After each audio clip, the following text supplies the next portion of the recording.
All right, everybody. Welcome back to Next in Line. We really appreciate a good friend of mine that I've known for a couple years now.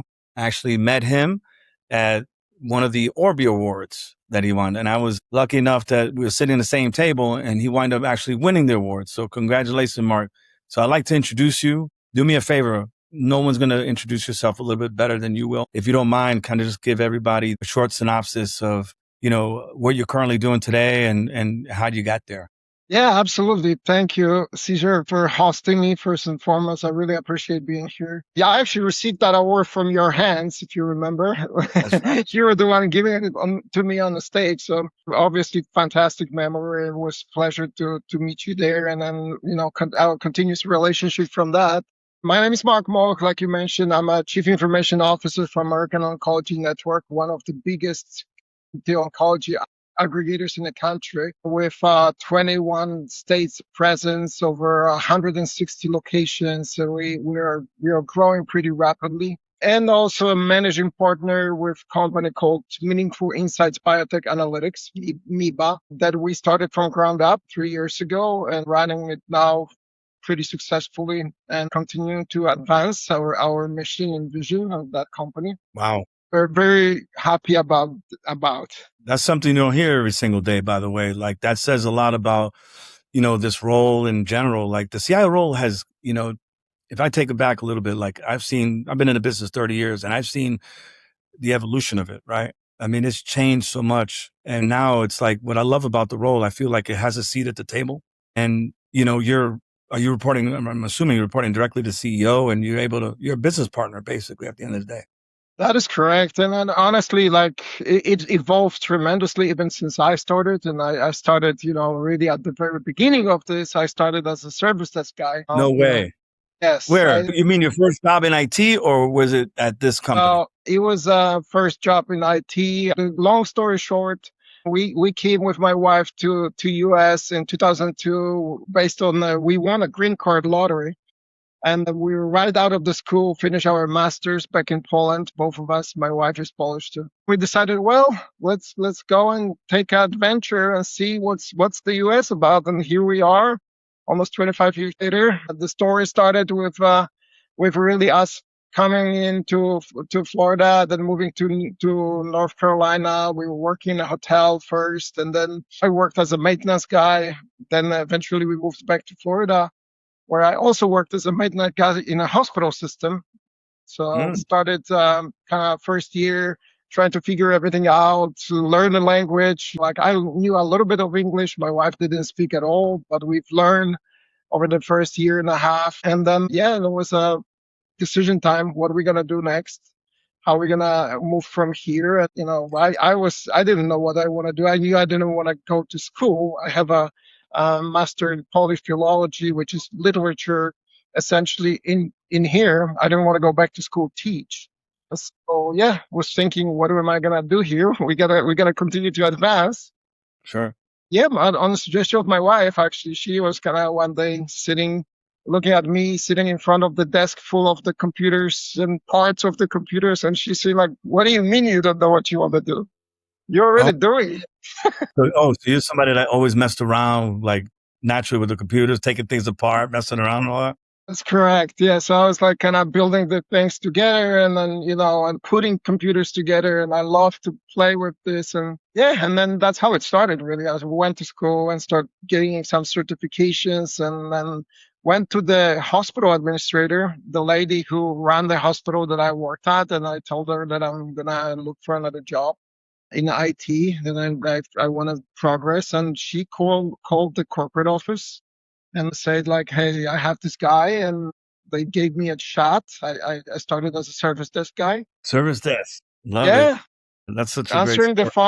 answering the phones, and really knowing everything from the bottom up how it works.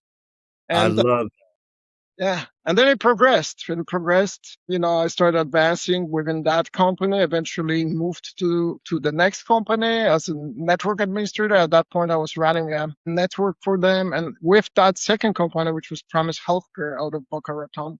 Yeah, that's right. Yeah, my neck of the woods. Yeah. I Spent the 9 years there and progressed all the way from network administrator to VP of IT, which was the most senior role in IT in that organization. Nice. It's a journey. And then eventually moved over to west coast of Florida to join Florida Cancer Specialist and eventually AO. Wow. Wow. Thanks for laying that out, because you just gave me like a path. I'm gonna double click a few times, brother, Yeah, on sure. a few things, because one thing you mentioned, and I don't want to overlook this, I think the help desk is a great starting point for a lot of people. Because you're right, like you see anything from the bottom up and you're getting everything. You're the front door to the IT organization, right? That is correct. I think that the service desk is one of the most important aspects of any IT department, to be honest with you, Absolutely. because it is what really people think about IT outside of what you think on the inside. Unless you're like an insider, like you think IT is like, well, fix my computer, right? Yeah, There's so right. much more to it, right? There's so much more to That's it. correct. And something I just by you sharing what you talked about, you've been in healthcare for how long now? You've been exclusively healthcare. Yeah, that's been exclusively healthcare since the beginning of really IT journey. So it's been like 15 years, 20 years almost, like somewhere in that bracket between 15 and 20. Progressively moving ahead, and now kind of bridging into a little bit different role with the new company. And yeah, Sounds like you created your own role, brother. oh, that's part of what, like, advice for everybody, right? Like, if you want something happen, go and create it, right? And then Love make it that. happen, right? I love that. So let me ask you, do you always have like a little bit of entrepreneur vibe or that chops to want to do something?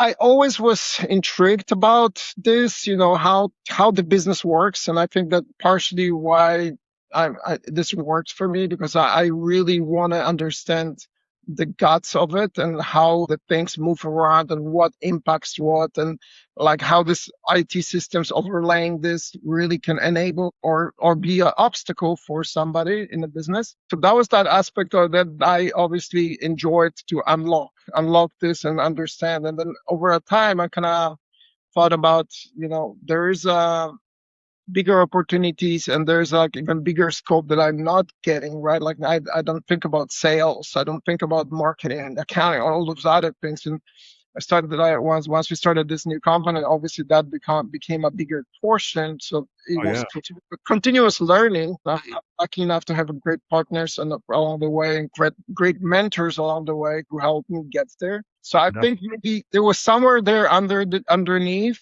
that I wanted to try something, but I didn't ever, like, if you would say that's what I'm gonna really drive at, I wouldn't probably say it back then, but now it's kind of You're in naturally it.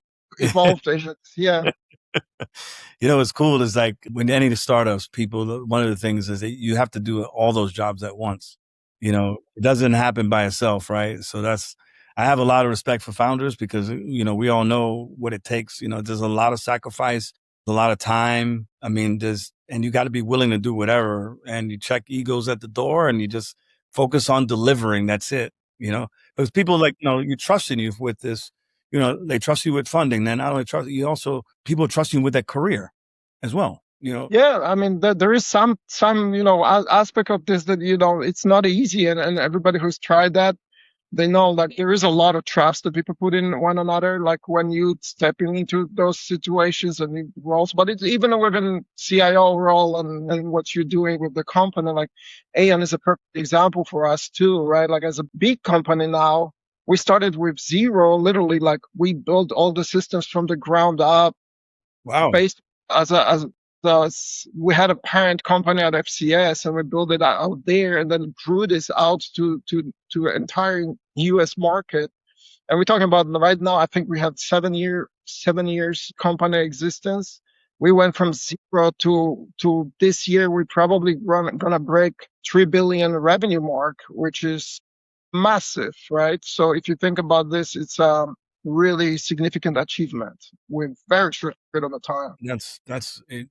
This is wild. I mean, this is like from 7 years ago, 0 to 3 billion in 7 years. That's super fast, right? Yeah, and it takes a lot of work, and then like obviously you build a lot of trust along the way with your results, and if you can put together, the right people, right teams, and it always starts with the teams. It's never one person, but it Sure. starts with teams. If you put them together the right way and they continue to evolve and grow, that's what happened. Eventually, you earn that trust, and you can move on to the next roles, and continue. Your essentially your responsibility expands, which allows you to grow, right? Like it allows you to grow. Definitely.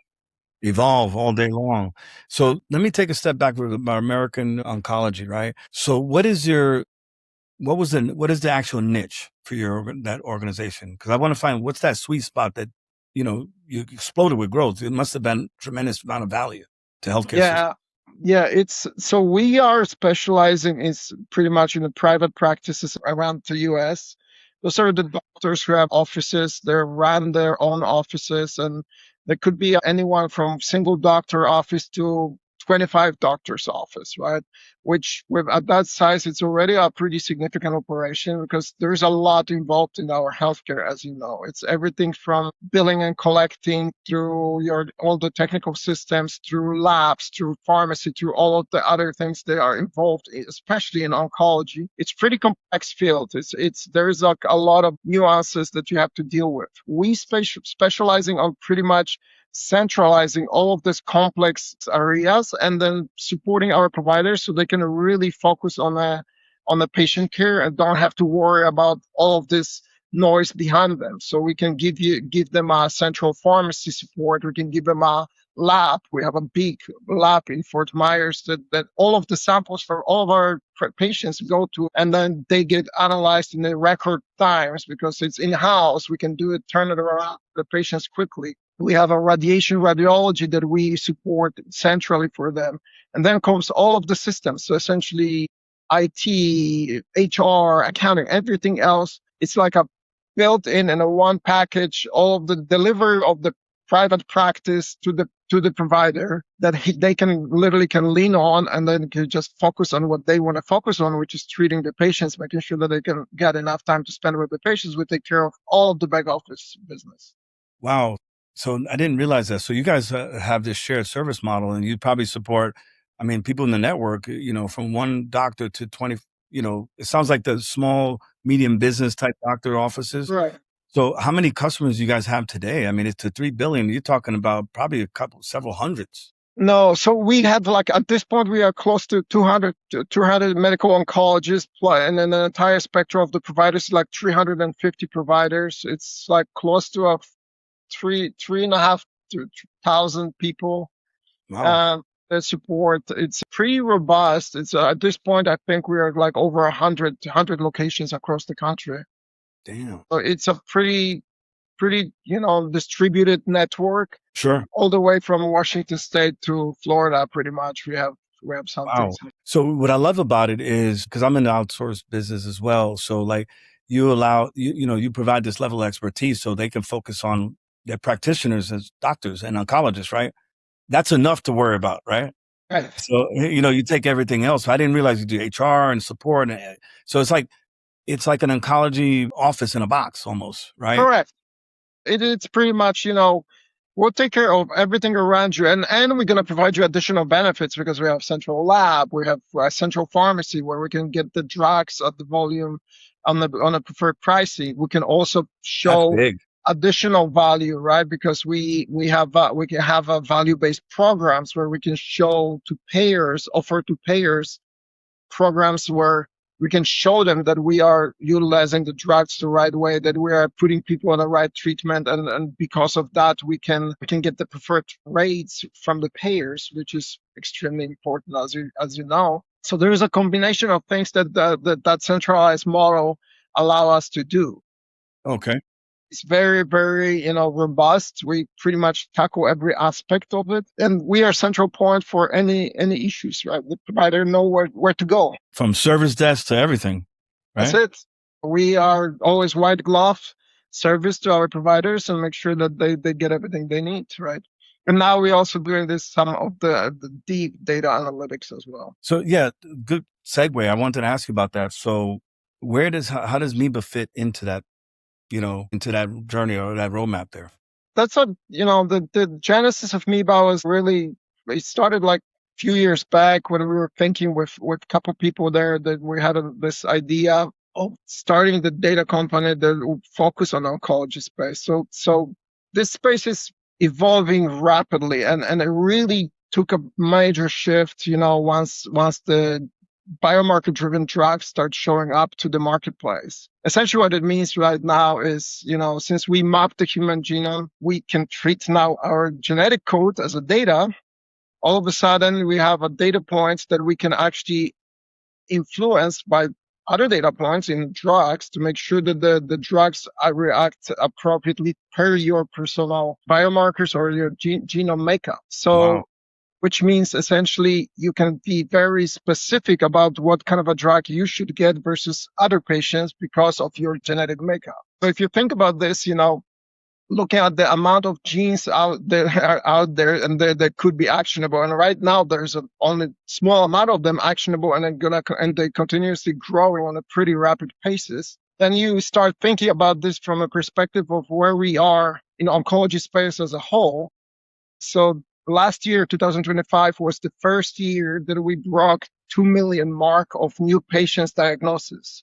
So we diagnosed last year over 2 million Two patients. million patients. Yes. And that grew from 2014, which was like 1.6 approximately. So, and it's continued to grow, unfortunately, continue to grow. What is Wow. good on the other side is that we also growing the survivorship, Good. comparing to 2010 and 2010-15, it was like 68% 5-year survivorship. Now we are going into 73% survivorship. Damn. So the number of patients is growing as well.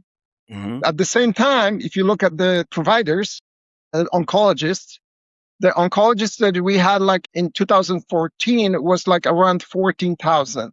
And then if you look at where we're getting to in 2025, that number grown a little bit, but it's grown not enough. So we're bringing up approximately 400, 500 oncologists a year, which means the gap is starting to create between how many patients we have and how many doctors we have. And we're pretty quickly, we're going to be in a situation where there's going to be a shortage of the doctors for Right. oncology, which now you start thinking about, okay, now we have a technology. What can we do about this to help?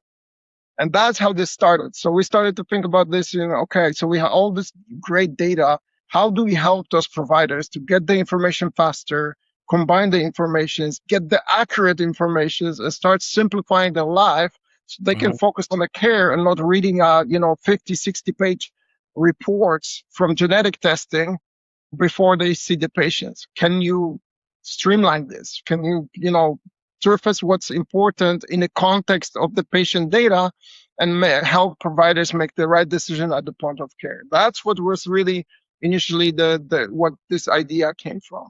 Wow. And you guys already, even before this, like you guys were, what I heard there was like you individual protocols, because everybody's body's different, right?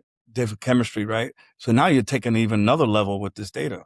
That's correct. Yes, this is what is kind of really fascinating about this, right? Because you have there's so many, like right now we are at the pace where we have approximately 50 oncology drugs coming to market every year for the last couple of years. A lot of those drugs are biomarker driven drugs, which means they continue to expand, and then indications continue to expand for some of those drugs as well, which means now you have tons of combinations of how the drugs should be given to the patients, which becoming really more complex for the providers too, right? So if you have a provider who now have a big list of the patients and he sees 30, 40, 50 patients a day, right? Because of how busy they're becoming, because population is growing. And at the same time, you add that complexity of what is it that they have to deal with to make the right decision. Technology is perfectly fit for that, right? Absolutely. That's how you can fix that. Oh yeah. So you basically enable them to, be able to operate, because like, are you leveraging AI because that's gonna, help you like 10x or even 100x, right? Yes, that is correct, because then you can look at it like from a perspective, not only like a particular patient. So I find the right patient with the right biomarker and the right treatment for that patient in the spectrum of what it is, but you can also compare this to the entire benchmark of the patients with similar situation And now you can say like, okay, you have this type of an outcome with this type of a patient. Mhm. You can do this or you can do this. You're given an options and they're given like information to the providers that they can actually utilize at the point of care. And it's all on one platform? Yes, it's on like one platform. We do a lot of data ingestion. We do AI assisted data abstraction. So unfortunately, for anybody who works in the healthcare, they all gonna tell you the same thing. Our data is horrible. It's just horrible. We have a lot of data that is just sitting in the unstructured data in the notes. So the patients, like providers, dictate things, and it goes in the notes. It doesn't structure. So if you look out for things like staging, line of treatment, all of the data that is really important for you to identify it on the back end, it's Yeah.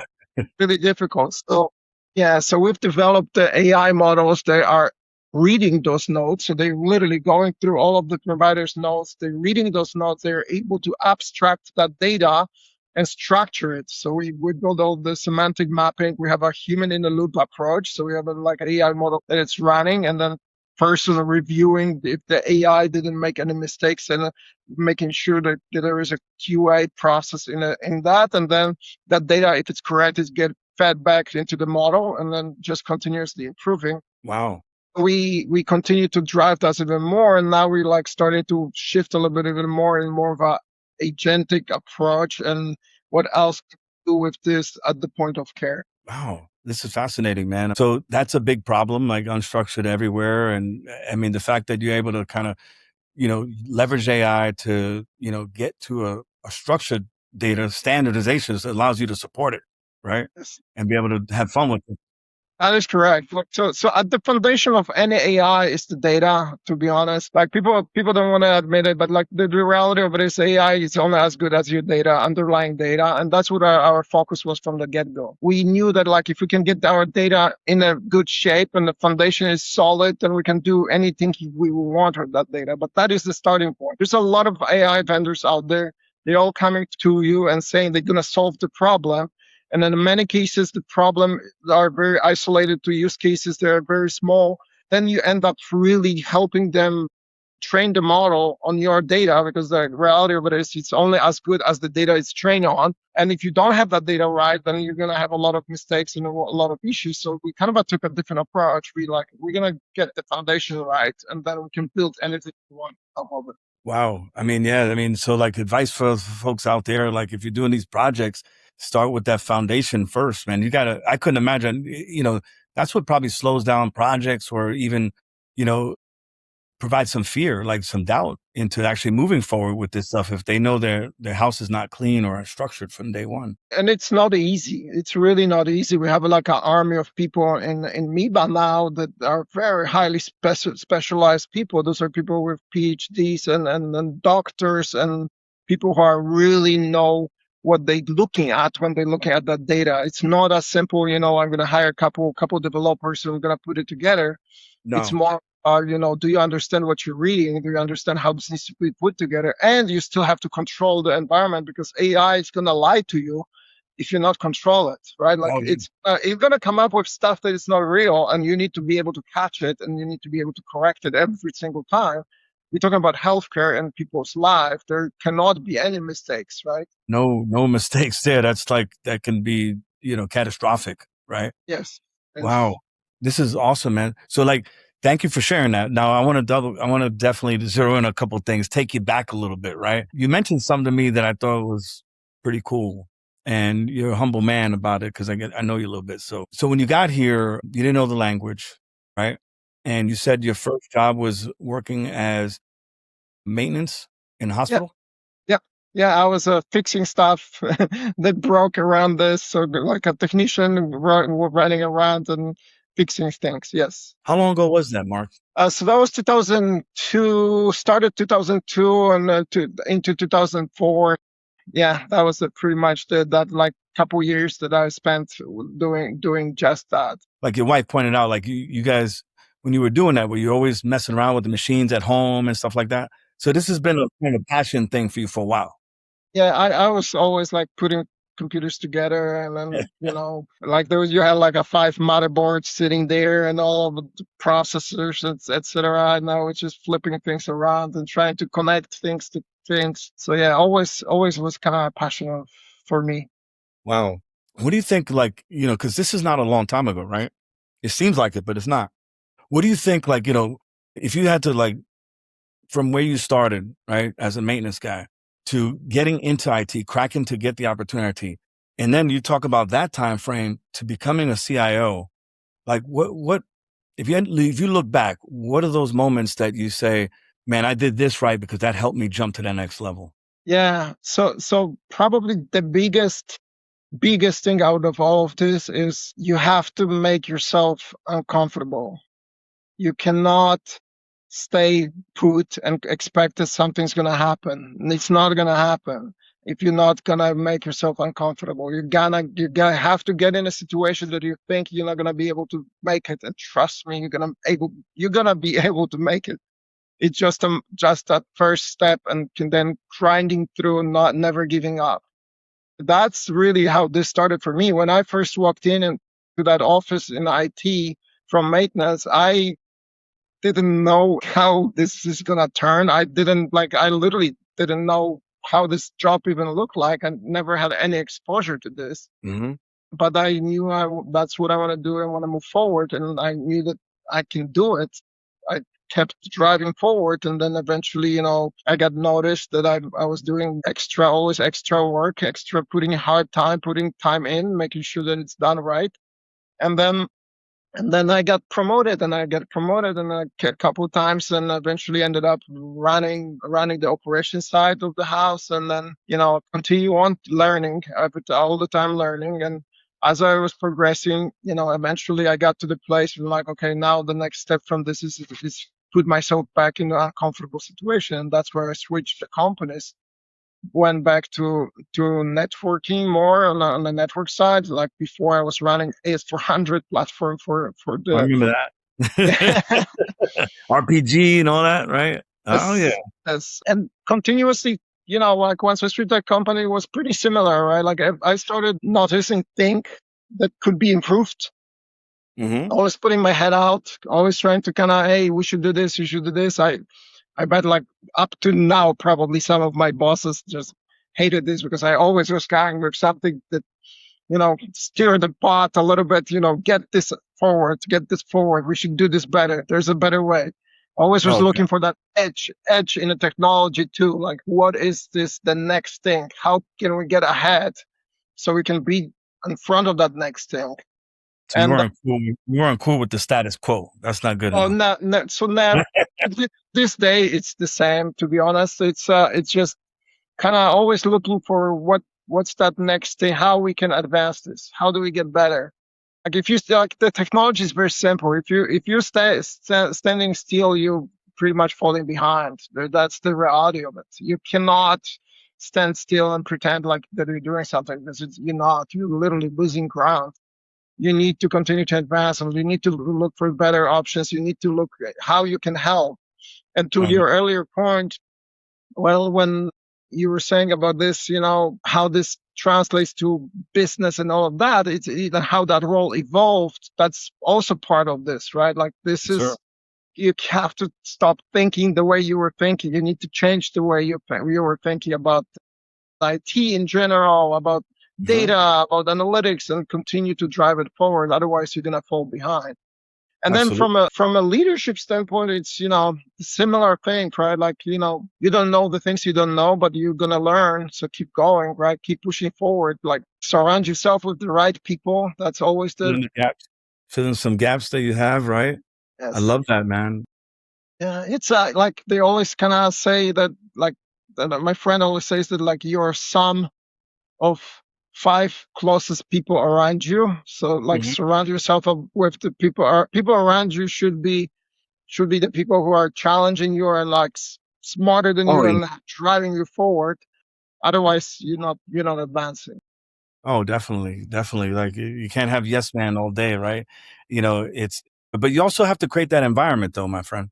you know. Yeah, that is true, and it's kind of like growing people is extremely rewarding, and it's also very challenging. But and finding the right talents, putting them in the right spots. Everybody has certain qualities, and you can if you can figure out how to maximize their value for what they do, you can create a really strong team. And like what we're doing right now with this analytics company, we would never be able to do if our operations were not in order, right? Like Yeah. so the bottom line is always simple. Like you can't innovate if your operations are in shambles, Nope. right? Because you're always fighting the fires. So you have to have a very strong bench.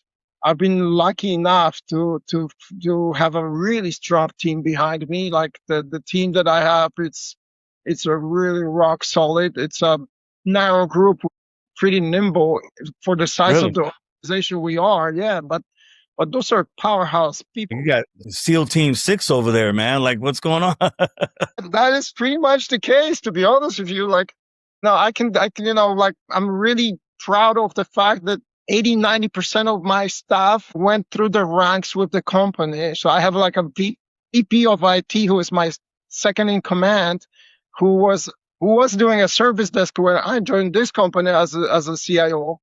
And Okay. then he's now VP of IT, and he's fantastic. And there's like a number of those examples to where people progressed over a time really significantly. And it shows you if you have the right people, right talent, and you mentor them and you help them develop and you get them to those next stages, you're gonna eventually end up with really strong team. You want everybody around you to succeed. That's the truth. Right? The only way you succeed if everybody around you succeed. Everybody's got to win, right? So let me ask you. I want to talk to you about that gentleman. Like you said, when you first joined that company as a CIO, he had almost identical path as you, right? It's He was pretty on the much service desk. So yes. what did you see in him that made you say, because I imagine that you must have helped and mentored him and probably shared your story. I mean, what did you see in him that you say, you know what, this guy is a player? I always I hope that I helped him along the way. He was not good with the status quo. So he was always vocal too, and he wanted to improve. He would bring the ideas forward and try to change the things and continue to help drive it. He had that gene in him, right?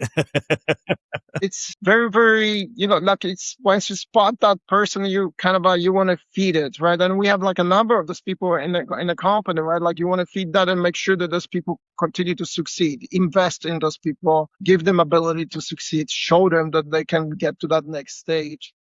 And yeah, and if you're lucky enough, you're gonna have a bunch of them, then they are there. And then even if you have to step out, there's no blip in the You in go on the wall. vacation, you mean you could take off and sleep at night one day, right? Right, or you can start another company.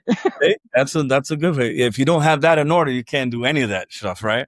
That's That's one. reality. So, let me ask you, because this is a phenomenal trajectory, and how fast it all happened. But I gotta imagine, it's not A to B, and I'm sure there's lessons learned there. What would you say some of the biggest lessons you learned in your career along the way? Yeah, so like early on, when you're younger, you kind of think about this that I can do everything. Just give me whatever and Superman, experience. man, right? All It's day long. yeah, and experience doesn't matter. That was the lesson I definitely learned over time. Experience matters. It's not everything because you can learn a lot of things along the way, but experience matters. And then people who been there, done that, and still have that, hunger, they are the most valuable, right? Because those are the people that they can kind of erase everybody out. That's a good combination. Yes. Experience, but they're still humble. Because usually you may have experience and they're rigid.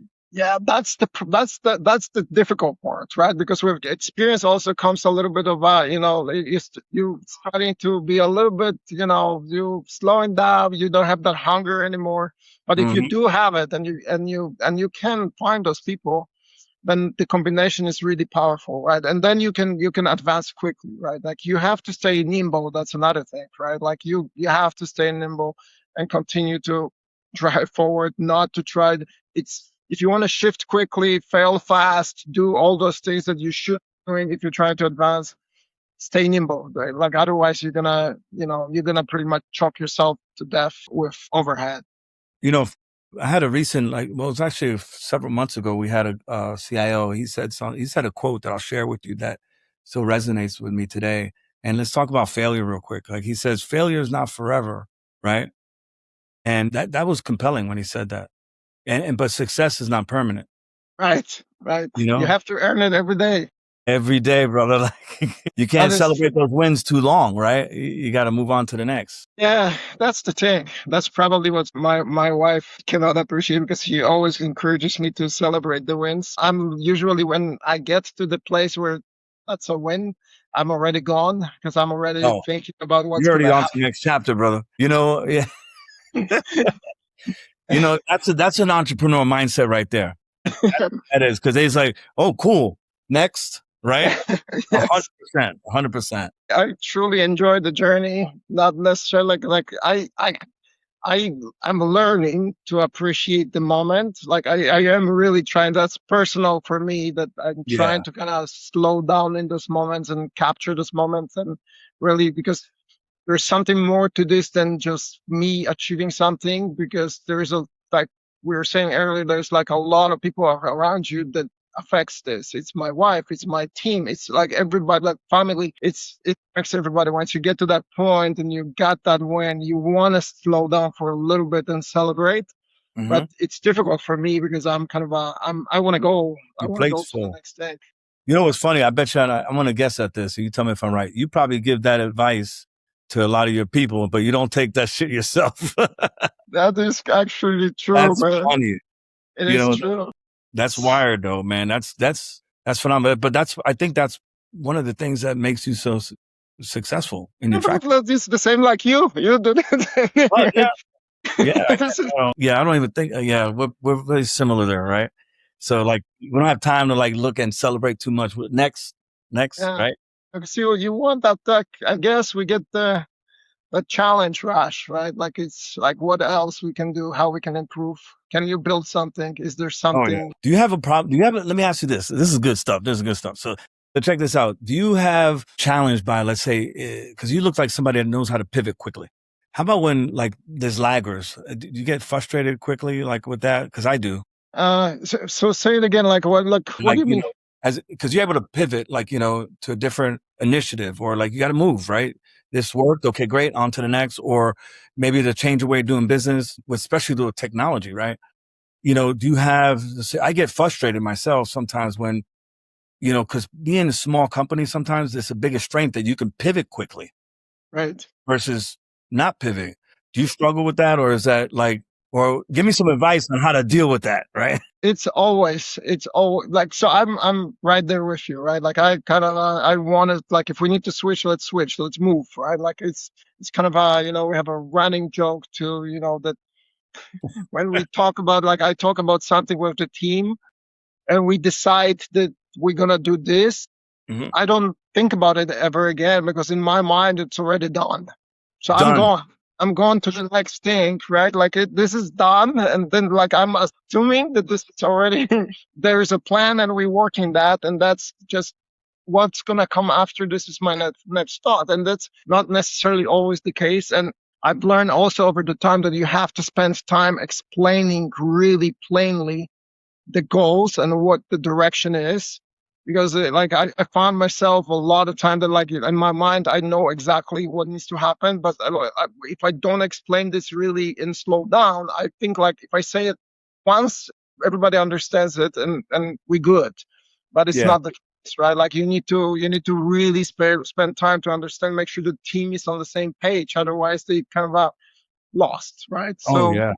You have to have check-ins, validate, make sure, right? Yeah, because I'm with you. Because like you get it, and it's simple to you, right? But like not everybody learns that way, right? That's something I'm learning. I'm challenged with that. I'm kind of always kind of on the hunt, right? Like how else I can do something, right? Like is there different niche, if the different directions? Should we go in this revenue stream or should we focus on this technology here? Like how can we add value here in which direction, right? And once you kind of come up to something that okay, this is solid, I want to move that way, then you kind of communicate it. In my mind, that's where like I need to slow down, make sure that this translates to the solid plan before I move on to the next stage. But I'm usually gone.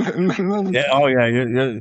This chair spinning on to the next meeting. So let me ask you this. So what would you say, because people leadership is probably bigger than the technology itself, right? You don't got the right team. And you mentioned that a little bit here. And they don't believe in the mission. That's even tougher. But what would you say some of the toughest decisions you had to make along the way uh, that's a good from a question. people leadership perspective? Yeah, so we did couple of the big adjustments, right? Like we have to change the directions with few things and make sure that we correct that we didn't. There's two type of a personalities in my mind. There are people who you hire and then yeah, me as a boss, I have two options. I either gonna give you my trust until you break it, or you have to earn my trust until you have it, right? Mm, So, and I'm the first one. I'm you're the usually first. Yeah. You give it an I'm A. very like, go, you are the expert, go and do what you do. But Yep. if you break it, it's really difficult for me to come back to that, right? Like, so then you really have to work on getting that trust back, right? Okay. So I So you think starting with an sometimes, A. and then and it's not everybody is like this, right? Like, I don't know No. what's your style, but like I That way. rather that way too. You give people Yeah, I like freedom. because I like to take the pressure off people when they first start. Like, hey, look, man, you got my trust. Let's start with an A until like unless I have to, like then I get involved. But I'm with you. Then once I know that, let's say if you're not doing it, it's hard. It's really hard to earn that trust back because then it's like it's always sitting here. They That's have to right. really like do a 180 to make sure it happens, right? It's very difficult. Have you ever had to along the way, like, do you maybe fall into some traps, like maybe kept people too long? Yeah, that's probably like especially early on, that was my big problem. Like, so I'll give you a 20,000 chances, and then eventually, like, there's one too many, and then Yeah. at that point I cannot anymore. But that's probably too many that I give you. Like, that happened to me a number of times, and I'm still struggle with this to this day sometimes, right? Because I'm trying to elevate people, and I always look at in the mirror, like, did I do myself everything I should have done for that person? Like, and did I really help them succeed? As a leaders, your job is to make sure that everybody around you succeed. Did you do it or not? If you didn't, then you start thinking like, is it me or is it them? Right? Like, so there's a definitely that is a challenge, right? That is a challenge that you know I had to overcome over time. I love that. So that was a good nugget there, man. So like as a leader, you have to, one of your jobs, your biggest job is you have to make sure that people succeed. Yeah. That's it. You are essentially you're the one to remove the obstacle and enable people, right? If you're not the enabler and you're not removing those obstacles, then it's on you. Oh, definitely. Definitely.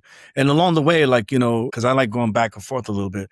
Did you have, how important are mentors to you along the Oh, way? that is the key. Like, so that's a good tie up to what we were talking about earlier, right? Because I mean, I had a really lacked out along the way. I really never had like a bad boss, and then I always had bosses that helped me move to the next stage.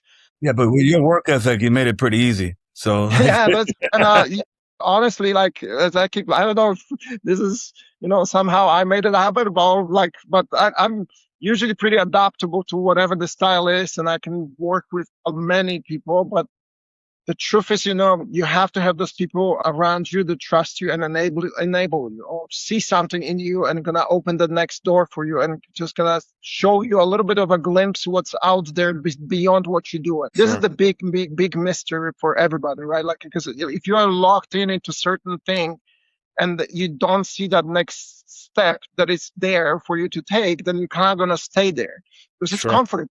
People like to stay comfortable. And if Yeah. you not have somebody like, hey, you're good here, but there's more to that, and you can get there. Oh, yeah. I had those people along the way who like Yeah. brought me in. Like, I had a guy who sent me to like a leadership class and say like, Oh, hey, cool. go check it out.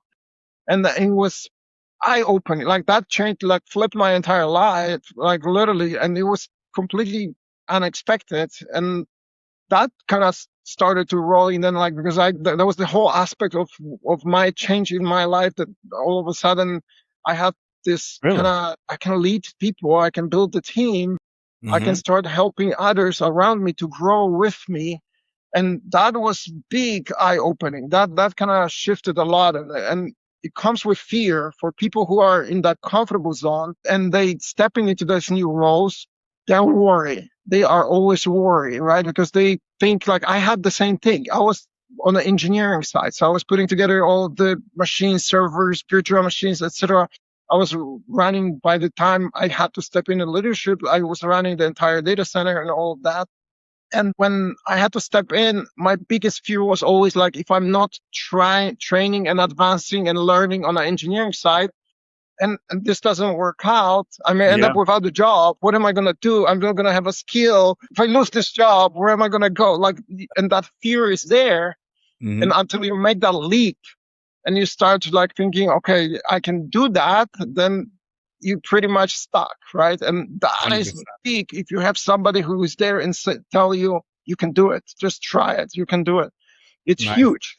It's huge because that's like something that you can grasp on, that it's not just in your head. And it's difficult. It is difficult for everybody. Everybody goes differently about it. It was difficult for me, and I know people who kind of went the same way, and I know people who never made that step, and I know they are capable, but they have hard time letting go of that comfort. Yeah, yeah, I see that a lot. I mean, in the workforce a lot today too. Like, people are choosing comfort over opportunity, which isn't, that's hard for me, to register that. Right? It's very frustrating. Let me ask you: have you been asked, like, along the way, like, can you mentor me? Have you been asked as that? As have you had employees come up to you and ask for Yeah, that? yeah. I had a number of employees that I've worked with and helped them and kind of guided them the direction and show them what the next steps could be. I send them the right books. I told them right thought process on how to advance to the next stage. I really enjoyed that, to be honest. It's very, very rewarding. Yeah, It's not never about me. It's all about people around me. And that's really what, like what motivates me, right? Like I love people succeeding. I love when I see this growth with people. It's remarkable, right? Like when you have somebody who's starting somewhere and then over a time you see the progression, and it's just really impressive, right? So it's very, very rewarding. for sure. So, like, do you also talk to your team about, like, look, you know, well, share with me. I'll ask you this way: failure, right?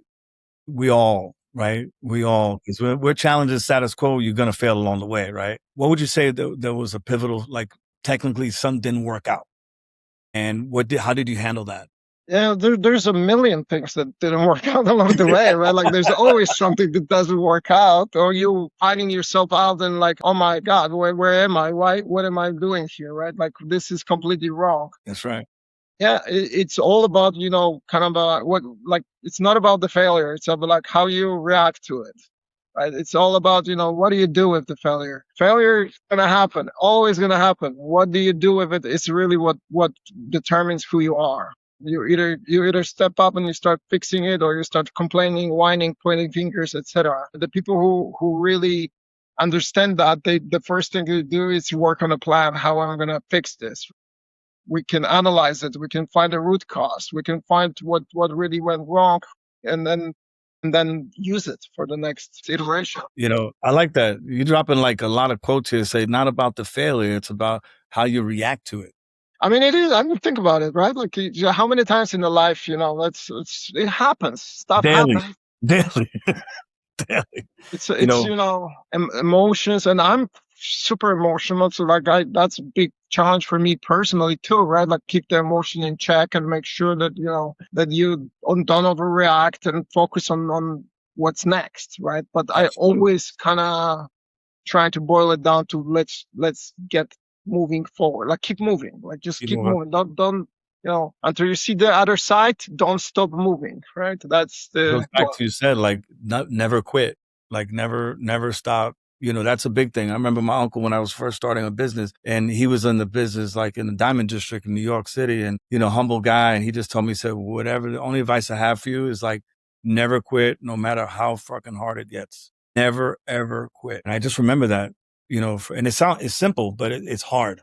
It is hard because you get these moments and then it just hits you over and over and over again, and you're like, oh my god, this shouldn't be that hard. Oh yeah, yeah. Especially It's if you're, really yeah, especially money, and you're talking about like extend, investments, and then you're like, wow, man, is it really going to happen? So like, you have to have a lot of resiliency to move up to the next level. See, that's what I love about this podcast. What I love is, look, people might see you want to, CIO of the year, right? You have, you're in CIO of two different companies. You're an entrepreneur as well. Your partner, they see the result, the success, but they don't see all the stuff that went through the journey to that. So it's okay to fail, right? It's okay to like, it wasn't perfect, right? You probably hit walls, or like, I know I certainly have, right? I mean, honestly, I cannot imagine the day in the future where I look back and I regret that I didn't do something, or that I quit, right? Like I this is probably like a biggest motivator for me. Like what would I say to myself back like, in the future, right? Like it's and I listened to this podcast some time ago too. Like it was like a podcast with the doctor about the healthcare and IT and AI in the healthcare as well. And it was a kind of a interesting, or he had a great comment. It was about when he doesn't want to do something, or he feels like he quitting or giving up, he created this, like in his mind, his persona in the future. Uh-huh. And he's like, I'm talking to that person in the future if he's okay with this, if I don't go to gym today. And that if that person tells me, yeah, I'm okay that I'm a little sick, or I didn't do this, or I did like, then I'm not gonna do it. But if he says, oh, no, I want to be healthy and then I'm gonna go to that. It's kind of a very relatable to me. Like I feel similar way. I think from the future, like looking at the future, like if I look back at me and I say like quit, I wouldn't feel good. I know that. And this is a worse feeling for me than failure. I'm okay with failing. I'm not okay with quitting. You're not embarrassed, or like you don't give a shit what people think about it. It is what it is, normal, right? Move on. Yeah. And I tell you, and I mentioned this because I got to mention, going back to this, is like, you probably had, if you think about it, how you got here to the country, you didn't know English, like, those things that are very challenging, right? So you had a lot of obstacles that a lot of people can never, overcome. Yeah. So but what I noticed is the way you moved to the next level, how you overcame, is that you out hustled it, That's pretty much it. Yeah. right? Effort. And you could control effort, right? A lot. Like that's what really, like, it's difficult for people to understand, but it's a lot of work, and a lot of work, and a lot of kind of hours that we spend, me and my wife. Like we kind of like, we lived in a hospital, in a hotel. When we were working in that hotel, we had like a stickers on every single item in the hotel room with the labels of the naming of it, right? So microwave, and then and then Oh, we just, oh, wow. like You so guys we knew, so we tutoring can each other. we were Man, watching everything with the subtitles. Every movie we watch like a cartoons with the subtitles, learning English. but you know what? Thanks for sharing that, because, that's going to resonate with a lot of people, right? But, you mentioned, like, I got to say, because I know I met your wife over there, but you mentioned her a few times, and I like that. I love that, man. So, like, shout out to her, because sounds like she's somebody, how important it is to have the right, somebody like that in your corner when you come home. Yeah, none of this happens without her. Like zero. She is the key to this. Starting with the fact that she came up with it. That's what I should be doing to, Yeah. like, that support. It's unbelievable. Like people don't realize how important that is. It is extremely important. You're never doing this yourself. Never. Like no matter the situation and how hard it is, it's always that second person that's your support system, really, that helps you get there and helps you survive sometimes, right? Like when the times are getting tough, right? So Yeah. yeah, I she's get been rock for me, and standing by me through most difficult times. How many years has it been, my friend? Oh, so we are like this year we're celebrating on the 25th anniversary. Well, man, I'm sure like, and you got to do something pretty good, man. Sounds like you got a winner there, brother. Not. And she'll probably listen. To this. She'll probably be like, I like you, Caesar. You make it.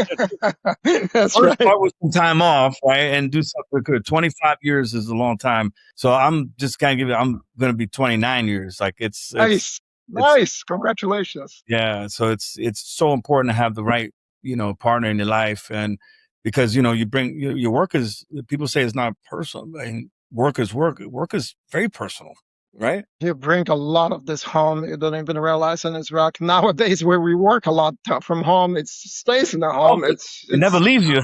Uh, Never leaves you. So uh, that's phenomenal, man. So shout out to her and congrats on that.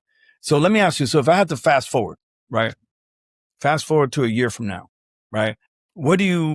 What does success look like for you, man? yeah. So we like obviously we have we're on an extreme growth path from both companies' perspective. So well, I definitely would like to see that happen, right? So like continue to grow both companies in a rapid pace as we have. That is very important. I have a couple people they're onboarding that are gonna be key, and I would like to see them succeed around me. So that's very important as well. And yeah, I think everything around that, right? Like I have some personal goals. I gotta get in better shape. I gotta do a couple other things. You got But to make time for that. You got to that's make time.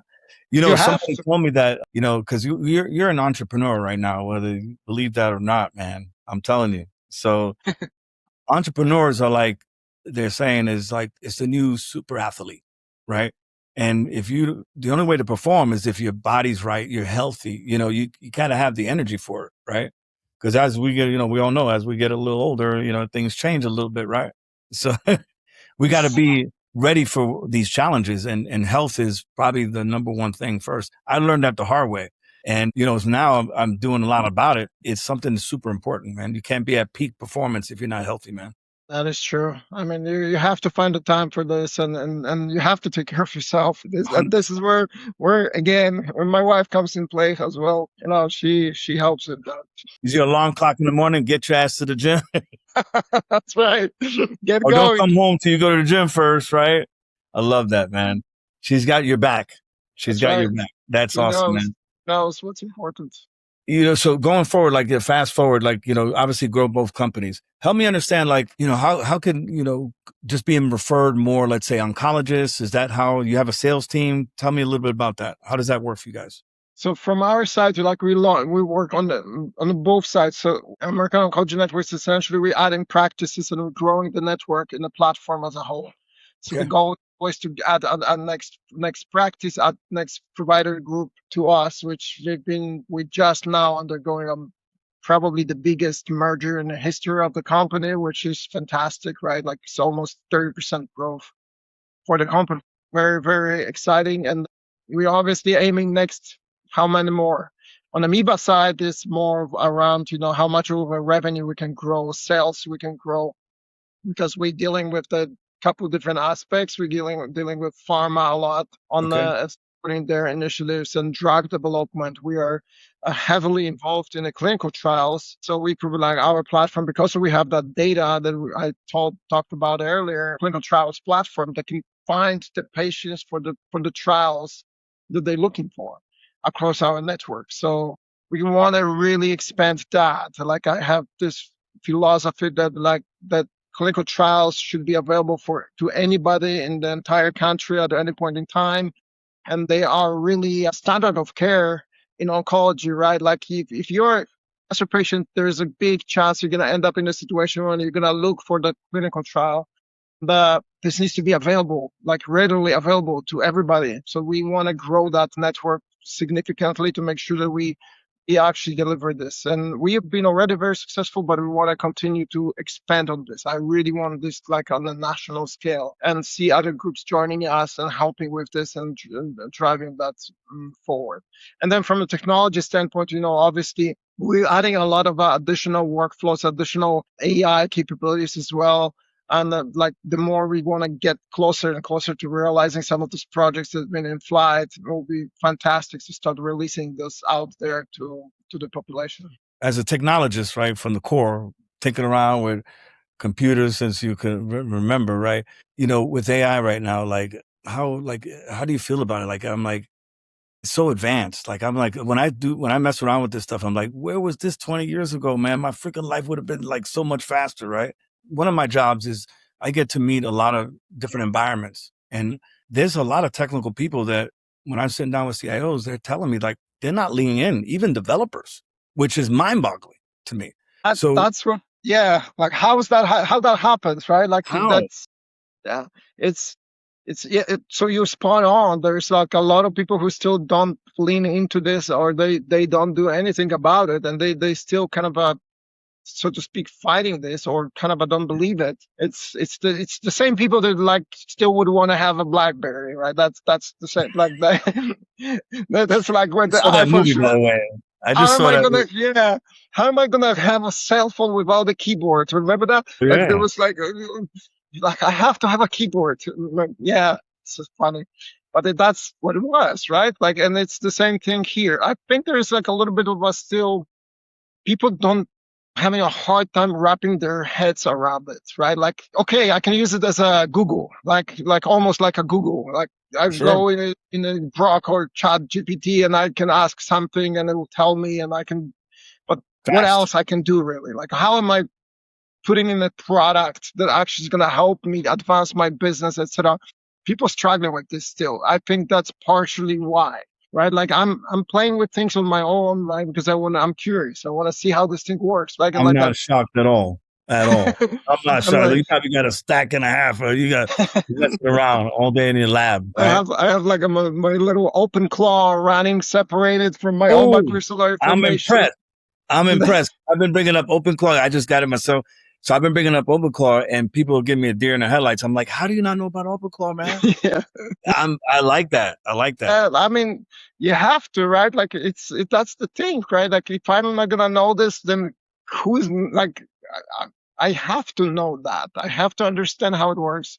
And to a certain degree, I'm never gonna be expert. I'm not the expert, but I need to have a knowledge enough to understand what this can do for us or cannot do for us, right? Because that Absolutely. is essentially what's gonna lead to applicating this in the business, helping our cancer patients and helping our amoeba business, and we need to always focus on this, right?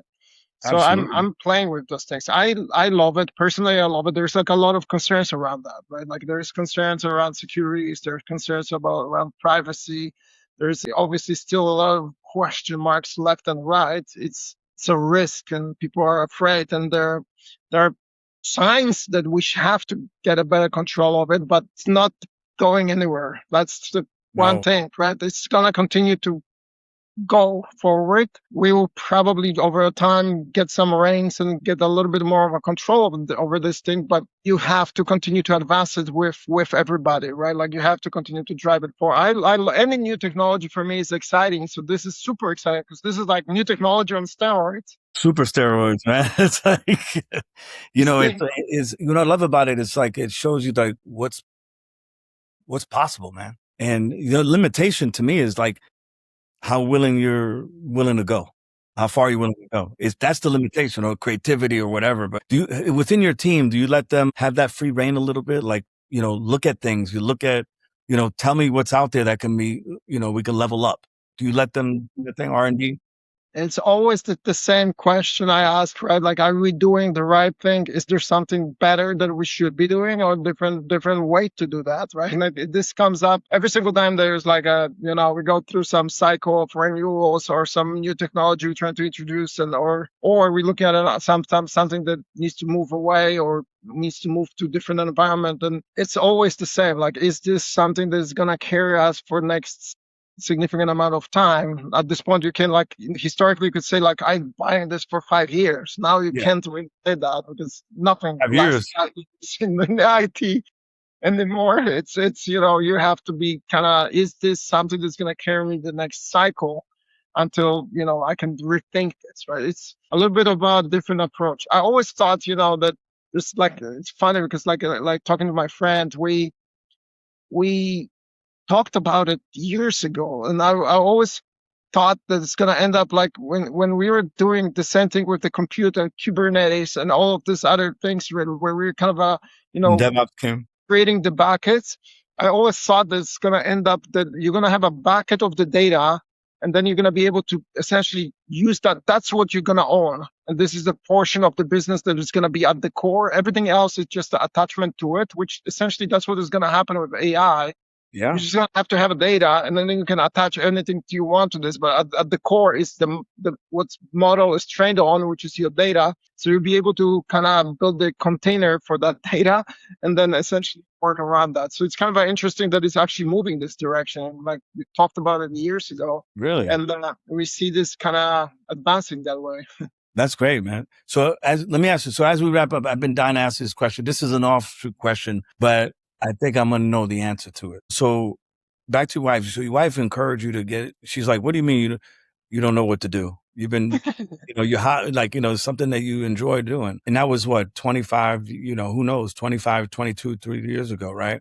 How cool, or how do you feel when you were up at the stage getting that award, when your name got called out and your wife was there, who basically encouraged you to be in IT? It's a really it's hard to explain with words. It's just something. It's that internal feeling, that shared kind of a feeling that only her and me we understand. And it was very special moment for sure, and she very, very rewarding moment. So happy that I could share that with her, because like honestly that award is as much for her as is for me with everything we went over the years. So it's very, very remarkable and very kind of special. Yeah, because that's pretty cool. Because, like I mentioned earlier, like, you probably had every obstacle you can think of, from just like the language to like, you went to school for something else. And then, you're here in the country trying to learn, and you guys did it together, man. And to get an award like that, to sum it up. And then now the other award is like now MIBA, right? That's to me a massive award to have that level of trust from the owners, and they look at you as a partner, right? And that is really special, and that's kind of super appreciative of all the opportunities that those people gave me, because that doesn't happen without them. That's that people that you learn from, the mentors you learn from, the people who trust you, that you can do something. It's very special. It's very special. I really very appreciative to all of them along the way to who helped me in any possible way. So I gotta ask you, like, I'm gonna need you to give me 3 words, right? I like to have fun with this, right? So let's think about our mission, right? Next in line. Our mission is to pay it forward. And let's talk to 2 different audiences, right? So the first audience I'm gonna give you is the kid that just got his computer science degree. 77% of these kids cannot get in the door places. I guess saying AI, I think it's a little bit more than that, but they can't get in the door. What type of advice do you have for that type of person? And that's Yeah, so I think, like you have to be bold in the sense that you have to make the step. You have to be humble in it, but you have to be bold. And then you have to be hungry. Like you have to wanting this. You really need to show that you really want something. Be bold enough to step out, but never arrogant, always humble. humble and hungry. Yes. Sounds like Mark Moch 25 years ago.